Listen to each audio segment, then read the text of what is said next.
فرمایا کہ کچھ ایسے لوگ ہوتے ہیں جو قوالی سننے پر حکم گناہ جاری کرتے ہیں۔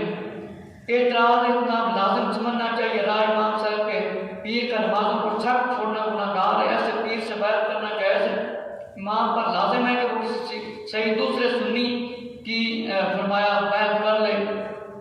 فرمایا کہ امام کی ناراضگی ہو جائے تو وہ وقتی طور پر اپنی نماز ادا کر لیتا ہے، وہ جمعہ کی نماز کسی صورت سے ادا کرے یا امام شریعت کا پابند نہیں ہے تو ایسے دھڑے کی فکر ہے ان کی نمازیں قضا ہوتی ہیں، تو یہ شخص کیا کرے؟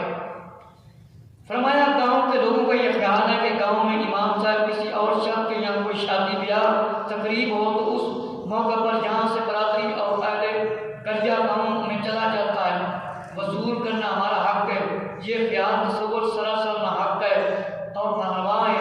اسلام میں اس قسم کی رسومات جاہلیت مٹانے کے لیے آیا ہے۔ مسلمان کی لکڑی بھی اس کی مرضی کے خلاف بیچ اور دبا نہیں سکتا، لے نہیں سکتا، اور جو شادی شدہ بیاہ کے موقع پر خوشی کھانا کھلاتے ہیں ہرگز کسی پر جبر و تشدد کھانا وصول کرنے کے لیے نہ جائیں۔ فرمایا کہ گاؤں کے جن لوگوں نے بھتیجے کی شادی کے موقع پر امام مسجد کے کھانا نہ کھلانے سے ناراض ہو کر امام کو ممبر سے اتارا، پھر امام مسجد نے کھانے کی رقم دے دی تو ممبر پر ان کو بٹھا دیا، یہ سب لوگ جہالت کا شکار ہیں، گناہ گار ٹھہرے۔ امام کو ممبر سے اتار دینا گناہ ہے۔ بروز قیامت حق العباد کے شدید اس کا معاوضہ ہوگا، پوچھا جائے گا، گرفتار ہوں گے اپنی جہالت کے اس نجائز اقدام قدم پر بارگاہ رب ذوالجلال میں۔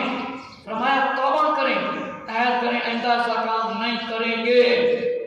اور فرمایا جس نے ہمارے چھوٹے پر شفقت نہیں کی، ہمارے بڑے کا احترام نہیں کیا، وہ ہم میں سے نہیں۔ مسلمانوں، فرمایا کہ کوئی شادیوں میں بیاہ ہوئے جاہلیت کے جتنے کام ہو رہے ہیں اوتے امام کو بندی کرنی چاہیے، گناہ گاروں کا ساتھ نہیں دینا چاہیے۔ کچھ ایسے لوگ ہوتے ہیں کہ مسجد کے امام کو ناراض ہوتے ہیں۔ فرمایا کہ مسجد کے کھانا کھلانے سے ناراض ہو کر امام کو ممبر سے اتارتے ہیں۔ کہتے ہیں کہ جن لوگوں نے بھتیجے کی شادی کے موقع پر امام مسجد کے کھانا نہ کھلانے سے ناراض ہو کر امام کو اتار دیا، فرمایا امام نے کھانا نہ کھاتا اور اس کو ممبر دلا دیتے ہیں، مسجد چو کر دیتے ہیں۔ فرمایا ایسے لوگ گناہ گار ہیں، اللہ تو معافی منگن، امام تو معافی منگن تے توبہ کریں۔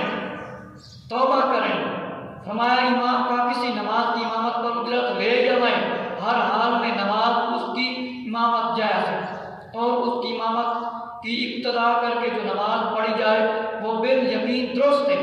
اس امام کے پیچھے ہر نماز جائز ہے، جبکہ کوئی دوسرا اس میں امامت نہ پائی ہو۔ یہ خیال غلط ہے کہ امام جس نماز کی امامت پر اجرت لیتا ہے وہ نماز صحیح ہوگی اور جس پر اجرت نہیں لیتا وہ صحیح نہیں۔ فرمایا ہے گل بالکل صحیح نہیں، اجرت لوے یا نہ لوے وہ نماز پڑھنا بالکل صحیح ہے۔ فرمایا پیچھے وقتی طور پر نماز ادا کر لیتے ہیں تو جمعہ کی نماز بھی اس کے پیچھے پڑھے، یہ اس کی حماقت ہے، یعنی منافقت رکھتا ہے، جمعہ کی نماز بھی نہیں پڑھتا اور دوسری نماز بھی پڑھ کر چلا جاتا ہے، تو امام کے پیچھے جو نماز نہیں پڑھتا اس پر حضور علیہ السلام ناراض ہوتے ہیں۔ اور فرمایا بہت کم ایسے نمازی جن کی نماز کبھی قضا نہ ہوئی، البتہ جو منافقت رکھتا ہے فرمایا اس کی نماز نہیں ہوتی، اور ایسے فرمایا اس کی نماز نہیں ہوتی، آقا علیہ السلام کو ناپسند ہے۔ جو منافقت رکھ کے اپنی نماز علیحدہ قائم کر لے فتنہ اور فساد کی جڑ بن جاتا ہے، بنیاد بن جاتا ہے۔ اور فرمایا کہ کیا علماء دین اس مسئلے میں فرماتے ہیں امام صاحب کو مبلغ 20 روپے رقم دیے اور اس نے یہ رقم آپ کی یہ مسجد کی ہے، امام صاحب نے رقم دے کر خرچ کر دیا اور چھوڑ دیا۔ اگر پھر واقعہ امام مسجد نے لا علمی مسجد کی رقم خرچ کر دی تھی، علم آنے کے بعد اس کے ادا کرنے کا وعدہ کرتا ہے اور اپنی لا علمی غلطی پر معافی چاہتا ہے تو اس کی معافی دے دی جائے، اس میں شک نہیں۔ امام کو رقم دینے والے سے پوچھ کر خرچ کرنا تھا، رقم دینے والے کو بھی بتانا تھا کہ یہ رقم مسجد کی ہے یا امام کی، اس لیے میں اپنی غلطی کی معافی مانگنا چاہیے تو اسے معاف کر دینا چاہیے، اور اس کے پیچھے نماز جائز ہے۔ اسی لیے کوئی آپ کو رقم دے تو آپ پوچھ لیں یہ رقم مسجد کے لیے ہے، مدرسے کے لیے ہے، میرے لیے ہے، کس لیے ہے، صدقہ ہے، زکوٰۃ ہے، تو پہلے پوچھ لینا چاہیے، دینے والے کو بتا دینا چاہیے۔ اماموں کی خدمت کرنا بلا شبہ جائز ہے۔ اور فرمایا کہ مسجد کی رقم اگر امام نے لا لی، انہیں کیا ہے کہ میں بعد ادا کر دیا گا، تو فرمایا بھول گیا ہے تو انہوں معاف کر دیتا جائے گا۔ اس طرح امام کے پیچھے بھی نماز بالکل درست ہے۔ اور فرمایا علماء دین مفتیاں شرح مسئلے میں کیا فرماتے ہیں، حافظ صاحب نے کسی بستی میں امامت کی اور 4 سال تک وہاں امام رہا، کسی خاص وجہ سے بستی والے حضرات آپس میں مل کر نا اتفاقی کر کے پارٹی قائم کر لیتے ہیں، اور ایک پارٹی والے اس کے خلاف ہیں اور ایک حق پر ہیں، اس پر زنا کا الزام لگاتے اور اسے نکالنے کی پوری کوشش کرتے ہیں، جبکہ وہ شریعت کا پابند ہے۔ فرمایا جب حافظ صاحب نے معصیت گناہ سے توبہ کر لی، کوئی ایسا گناہ کیا ہی نہیں، اب تک ان سے کوئی کبیرہ گناہ ہوا ہی نہیں، تو حافظ صاحب کے پیچھے بالکل نماز پڑھنا صحیح و درست ہے۔ جو شخص کہتا ہے کہ ان کے پیچھے نماز پڑھنا درست نہیں، وہ غلطی پائے۔ گناہ سے توبہ کر لینے والا ایسا ہو جاتا ہے جیسا اس نے گناہ کیا ہی نہ ہو۔ کہ جڑے لوگ الزام لیندے امام کرنا چاہتے کوئی گناہ بھی ثابت نہیں، اگر گناہ ہویا ہے انہیں توبہ کر لیے، فرمایا آپ کے پیچھے نماز جائز ہے۔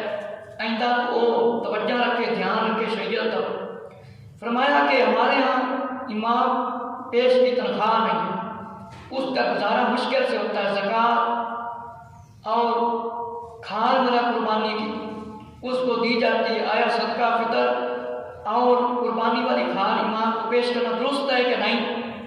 فرمایا امام کو کہنا کہ تم میری تنخواہ اور سالانہ کچھ بھی مقرر کرتا چیزیں استعمال نہیں کروں گا، اگر میری تنخواہ مقرر نہ کرو گے تو میں مجبوراً چیزوں کو لے لوں گا، اپنا خرچہ پورا کروں گا، تمہاری نمازیں فرمایا صحیح ہوں گی۔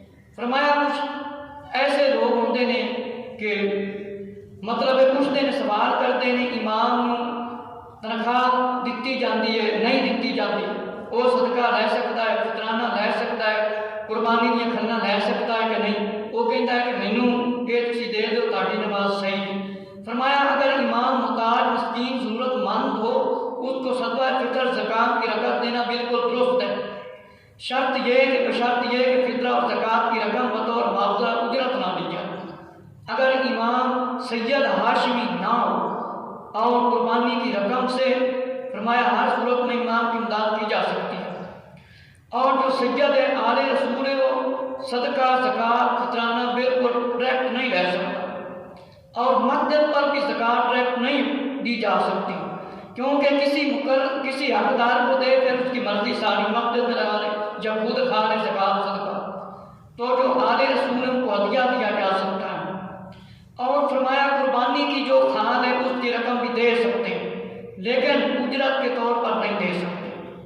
فرمایا وہ حقدار ہے، اس کو تنخواہ نہیں دی جاتی، تو فرمایا تنخواہ نہیں دی جاتی تو امام حقدار ہے، اس کی خدمت کی جائے، وہ تہاڈی خدمت کرتا ہے، تانوں نمازاں پڑھاتا ہے۔ فرمایا ہر مسلمان کو جاننا ضروری ہے کہ امام سارے مقتدیوں کا ضامن ہوتا ہے، جب امام کی نماز صحیح ہوگی تو مقتدیوں کی نماز بھی صحیح ہوگی، امام کی نماز درست نہ ہوگی تو مقتدیوں کی بھی درست نہ ہوگی۔ امام کا مقام شرعاً بلند ہے، اونچا ہے۔ اور فرمایا کہ لوگ کہتے نا، فرمایا علماء دین اس مسئلے میں کیا فرماتے ہیں، مصلی پر کھڑے ہو کر نیت کرے کہ تکبیر کہنے والے تھے، ایک صاحب نے ہاتھ پکڑ کر امام صاحب کو مصلی سے ہٹا دیا، لہذا اس کے بارے میں کیا ہوگا؟ فرمایا مسلمانوں کو جاننا ضروری ہے کہ امام ساریاں دی نماز کا ضامن ہے، اور تانوں رب دی بارگاہ پیش کرتا ہے، تانوں شریعت سنت دا علم دستا ہے۔ فرمایا تہاڈی نماز کا ضامن ہے۔ فرمایا مقتدیاں نوں اس کی تعظیم کرنا شرعاً ضروری ہے، مطلوب ہے، حق کے مسلمانوں دا امام دی تعظیم کریں۔ فرمایا مقرر وقت تے نماز پڑھاتا ہے، تانوں رب دی بارگاہ کھڑا کرتا ہے۔ سارے دے واسطے جو امام کی واجب التعظیم ہے اس کی توہین کرنا بلا شبہ فرمایا حرام و گناہ ہے۔ جڑے لوگ امام کی توہین کرتے ہیں، بے ادبی کرتے ہیں تے دوسرے لوگ کے کھڑا کر دیں گے، وہ گناہ کرتے ہیں، وہ توبہ کریں۔ امام کی تعظیم عجب، فرمایا با شرع امام واجب ہے اس کی تعظیم تاڑے توہین کرنا بڑا بڑا گناہ ہے۔ جس شخص نے بھی امام کو مصلی سے ہٹایا وہ حرام کار اور گناہ گار کا اس کو اس گناہ سے توبہ کرنی چاہیے۔ یہ حکم اس صورت میں ہے کہ جب امام گناہ کرنے والا نہ ہو، لیکن اگر کوئی فاسق فاجر ہو، مصلی پر سے ہاتھ پکڑ کر ہٹا دینے والا گناہ گار نہ ہو، فاسق کی توہین واجب ہے، فاسق کو آگے بڑھانا مکروہ ہے کیونکہ وہ دین کے معاملات کا اہتمام نہیں کرتا۔ امامت کے لیے آگے بڑھانا اس کی تعظیم ہے، حالانکہ اس کی مدد کرنا شرعی واجب ہے۔ وقت آ گئے سوائے مؤذن کے، کیونکہ اس صورت میں گویا برتری جتانا ہے۔ میرے مسلمان بھائیوں، کسے امام کی توہین کرنا، بے ادبی کرنا فرمایا حرام ہے، گناہ ہے۔ جڑا باشرع امام ہے اس کی توہین کرنا فرمایا گناہ ہے، حرام ہے۔ فرمایا ایسے لوگ توبہ کرن، اللہ دی بارگاہ وچ معافی منگن تے امام کولوں بھی معافی منگن۔ فرمایا کہ علماء دین اس مسئلے میں کیا فرماتے ہیں کہ محلہ کے مسلمان مقرر تنخواہ دے رہے ہیں، کچھ ذاتی اختلاف کی وجہ سے لوگوں نے امام کو تنخواہ دینے سے انکار کر دیا۔ امام صاحب ضروریت زندگی سے مایوس ہو کر مسجد کی تعمیر و ترقی کے خیال سے گئی۔ فرمایا آمدنی اپنے محفوظ رکھتا ہے، پاس رکھتا ہے۔ امام سفر حج کے لیے جانے کے موقع پر چند آدمی مؤذن کی موجودگی میں کچھ رقم بطور قرض اس پر شرط لیتا ہے، جس وقت لوگ میری تنخواہ ادا کریں میں اس سے پہلے رقم کاٹنے نہ دے دوں گا۔ اس کے بعد اس شخص کی امامت کی تنخواہ ادا کرنے کا ذمہ دار ہوتا ہے۔ اور فرمایا چند لوگ فرمایا مخالفت کی کرتے ہیں۔ ظاہر ہے کہ وہ رقم لیتا ہے امداد کرنے والوں کو نیت سے کہ اس کی آمدنی سے امام کی تنخواہ ضروریت مسجد پوری کی جائے، تو امام نے اگر اس سے بطور قرض اہل محلہ معاملہ کے لیے لیا اور دے دیا تو فرمایا جب لوگ مجھے تنخواہ دیں گے آپ لوگ تو میں رقم واپس کر دوں گا۔ فرمایا اس میں شرعاً کوئی قباحت نہیں، اور پھر وہ فوراً وہ وقتی طور پر دینی ہوگی رقم۔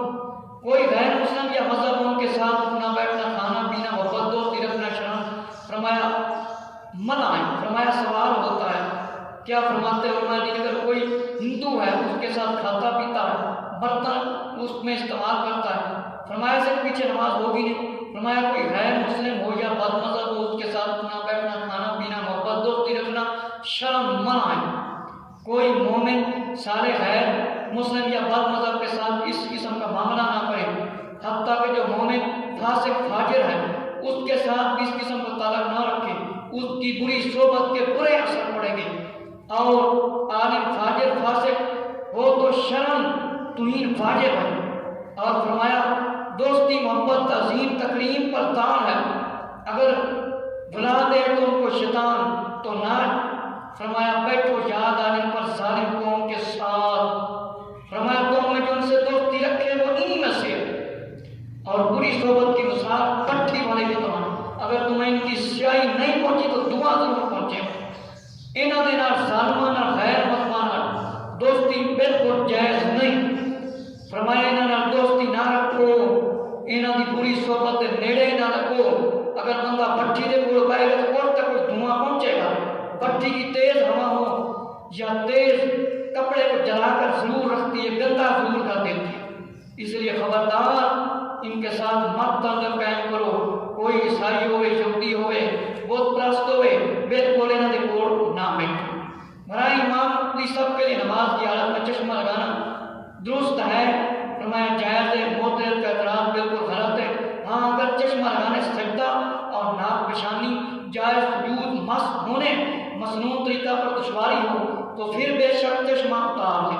اگر سجدہ کرتا ہے ناک اور پیشانی صحیح نہیں لگتی تو پھر بے شک اینک اتار لے، اینک اتار کر نماز پڑھائے۔ اور فرمایا کہ گلے کے بٹن کھلے رہنے کے رومال سر پر گلے میں لٹکانے کا فرمایا مفسد ہے، اور لکھ دیا جاتا ہے کہ غلط ہے۔ گلے کا بٹن کھلا رہنا مکروہ ہے، تنزیہ ہے۔ رومال کا لٹکانا بھی مکروہ ہے، اور اس سے نماز میں فرق پڑ سکتا ہے، لہذا بٹن بھی کھلے نہیں ہونے چاہیے۔ چادر ہو سر پر بھی ہو اور کندھوں پر بھی ہو۔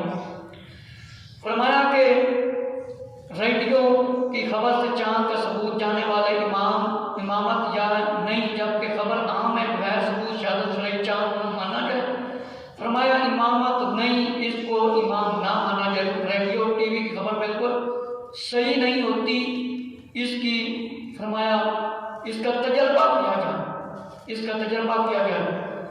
اور یہ بھی فرمایا گیا ہے کہ کچھ ایسے حضرات ہوتے ہیں، امام صاحبان انتظار کرتے ہیں کہ فلاں آدمی آئے گا، لڑائی ہو جائے گی، جھگڑا ہو جائے گا۔ کچھ ایسا کوئی آدمی ہوتا ہے، شرارتی ہوتا ہے، فرمایا اس کا انتظار کر لینا چاہیے کہ نہیں۔ اب تو پتہ زیادہ ہی لوگ شرارتی ہیں۔ اور فرمایا نابالغ کے پیچھے ترابیہ جماعت جائز ہے کہ نہیں۔ فرمایا اس مسئلے میں علماء کا اختلاف ہے، 15 سال کم از کم 15 سال سے اوپر ہو اس کے پیچھے جائز ہے، اور اس سے کم عمر والے پر جائز نہیں۔ نابالغ کی نماز نابالغ ہی کرا سکتے ہیں۔ اور جماعت تراویح وطروں میں بھی فرمایا صورت میں شریک ہونا جائز ہے۔ لیکن اب تو دیکھا گیا ہے لوگ امام کے ساتھ نماز پڑھ کے 4 تراویح پڑھ کے اپنا وطر خود سے پڑھ کے بھاگ جاتے ہیں۔ شریعت کے اندر تبدیلیاں لائی ہیں، اپنی مرضی سے نمازیں پڑھتے ہیں، اپنی مرضی سے آتے ہیں۔ اگر اماموں اور وقتوں کا احترام کیا ہوتا، علم دین حاصل کیا ہوتا، تو مسلمان چوروں کی طرح نماز نہ پڑھتے۔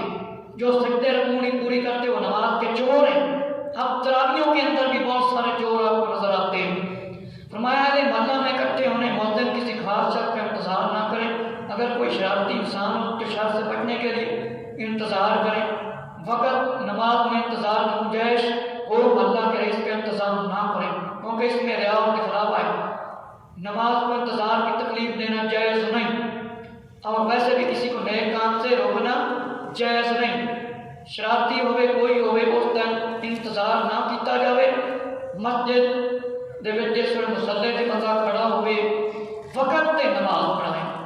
امام دے واسطے یہ ضروری ہے، شریعت اور سنت دی پیروی کرے۔ امام تے ضروری ہے، کسی فاسق تے فاجر دا بالکل انتظار نہ کرے۔ اللہ رب العزت تو دعا ہے جیڑا کچھ میں سنیا تے نیٹ دے اندر میرا چینل ہے قمر زمان دے نام تے، اس دے اندر یہ میرا مکمل بیان تسی سن سکتے ہو کہ عالم اور حافظ کی گستاخیوں کی مذمت، عالم اور حافظ کی گستاخیوں کی مذمت لکھیں گے قمر زمان بیان، قمر زمان بیان عالم اور حافظ کی گستاخیوں کی مذمت۔ تو انشاءاللہ یہ کافی حصوں میں آپ کے سامنے آئے گا۔ انشاءاللہ تمام مسلمان ایک مرتبہ ضرور سنیے گا اور دوستوں کو سنوائیے گا۔ آپ کے دل کے اندر علماء اسلام کی محبت، حافظ با علم قاریوں عالم اور قاریوں کی محبت آئے گی انشاءاللہ تعالی۔ اور جو میرا چینل سبسکرائب کرنا چاہے حضرت عیسیٰ کی واپسی اور امام مہدی لکھ کر لکھیں گے جب قمر زمان بیان حضرت عیسیٰ کی واپسی اور امام مہدی، تو انشاءاللہ میرا بیان یہ سامنے آ جائے گا۔ تو اس کو جن حضرات نے فیس بک میں میرے دوست ہیں ابھی تک انہوں نے سبسکرائب نہیں کیا، تو ان سے عرض گزارش ہے اس دینی کام میں میری مدد کریں اور میرے چینل کو سبسکرائب بھی کریں اور بیانوں کو لائک کریں اور دوسرے لوگوں کو سنوائیں، تاکہ کوئی ظالم عالموں کے خلاف اٹھ کر کھڑا ہو جائے تو آپ عالموں کا ساتھ دیں گے تو سمجھ لیں آپ نے مذہب اسلام کا ساتھ دیا ہے، آقا علیہ السلام کے فرمانوں کا ساتھ دیا۔ اگر علماء اسلام کا ساتھ نہ دیا، متنوں کے اماموں کی توہین کی، بے ادبی کی، ان کو نکالتے رہے، تو پھر آپ کے دل کے اندر کبھی بھی دین کی محبت نہیں آ سکتی۔ لہذا علماء اسلام کا ساتھ دینا سب پر ضروری ہے، اور ان کی توہین کرنا کفر تک ہے اور کافر تک بتایا گیا ہے۔ یہ آقا علیہ السلام کی توہین، آقا علیہ السلام نے بیان فرمائی جو عالم کی توہین کرتا ہے میری توہین کرتا ہے۔ تو اسی لیے تمام مسلمانوں کو ہوشیار ہو جانا چاہیے۔ آگے اس سے بھی ظالم ترین حکمران آنے، آقا علیہ السلام نے فرمایا ہے ذلیل قسم کے حکمران ہوں گے، لوگ ان کی عزت کریں گے اپنی عزت بچانے کی خاطر۔ اب دیکھیں جن لوگوں نے علماء اسلام کو شہید کیا ہے، انہوں نے اپنی وردیاں بچانے کی خاطر اور ان ظالم حکمرانوں کا کہنا مانا ہے اور مسلمانوں پر ظلم و ستم کیا ہے، مسلمانوں پر ظلم و ستم کیا ہے تو سب لوگوں نے دیکھا ہے۔ اگر اسی طرح کے ظلم و ستم کرتے رہیں گے تو آپ لوگوں کو کلمہ پڑھنا بھی نہیں نصیب ہوگا، نہ آپ لوگ مسجدوں میں آئیں گے، نہ نمازی ہوں گے آپ کے بچے، نہ آپ نمازی بن سکیں گے، نہ قرآن کی تلاوت کر سکیں گے، نہ نیک لوگوں کا آپ کے اندر احترام آئے گا۔ اگر آپ نے ان لوگوں کا ساتھ دیا جو ظلم و ستم کرتے ہیں تو پھر اللہ کا جب قہر و غضب نازل ہو جاتا ہے اس میں کوئی عہدیدار بھی نہیں بچتا، کوئی بھی نہیں بچتا۔ جب آقا علیہ السلام کی توہین کی جا رہی ہو، کوئی کسی جگہ پر نبوت کا دعویٰ کر لے تو اس کے خلاف علماء بولیں تو جو اس کو قتل کرے اس کو شہید کر دیا جاتا۔ یہی وجہ ہے کہ ہم علماء اسلام کا پورا ساتھ نہیں دے رہے۔ اگر ہم علماء اسلام کا پورا ساتھ دیں اور شرعی نظام اپنے ملک کے اندر چلائیں، یا ہمارے جتنے بھی ملک کے رہبر بنے ہوئے ہیں یہ کلمہ اللہ اور اس کے رسول کا یہ پڑھتے ہیں، تو اللہ کرے کہ ان کے اندر سوچ آ جائے کہ جو آقا علیہ السلام کی مخالفت کرے وہ کسی ملک کا صدر ہو، وزیر ہو، مشیر ہو، کوئی ہو، کسی قوم سے تعلق رکھتا ہو، اس سے ہمارا کوئی تعلق نہیں، اس سے تعلق ختم کر دیں۔ اللہ اور اس کے رسول کی جو مخالفت کریں ان سے مسلمان کا کوئی تعلق نہیں۔ جو آقا علیہ السلام کی شان میں توہین کرے وہ کسی عہدے پر نہ ہو، کلمہ پڑھنے والا کیوں نہ ہو، اس کو چھوڑا نہیں جائے گا، اس کو بالکل چھوڑا نہیں جائے گا۔ یہ ان لوگوں کی بھول ہے کہ ہم ہمیشہ کرسیوں پر بیٹھے رہیں گے، مسلمانوں پر ظلم و ستم کرتے رہیں گے، یہ ان کی بھول ہے۔ نہ فرعون اپنی کرسی پر بیٹھ سکا ہمیشہ، نہ نمرود بیٹھ سکا، نہ ابو جہل بیٹھ سکا، نہ یزید بیٹھ سکا، نہ شمر لعین بیٹھ سکا، نہ عمر بن سعد بیٹھ سکا، اور نہ ظالم حکمران ہمیشہ کرسیوں پر بیٹھ سکے۔ آج ان کا دنیا میں کوئی نام دینے والا بھی نہیں، یہ ناکام اور نام مراد ہیں، یہ ناکام اور نام مراد ہوئے اور دنیا سے ذلیل ہو کے مرے۔ جتنے بھی حکمرانوں نے ظلم و ستم کیا ہے، جنہوں نے انبیاء کو شہید کیا ہے، صحابہ کرام کو شہید کیا ہے، اہل بیت تعارفیوں کو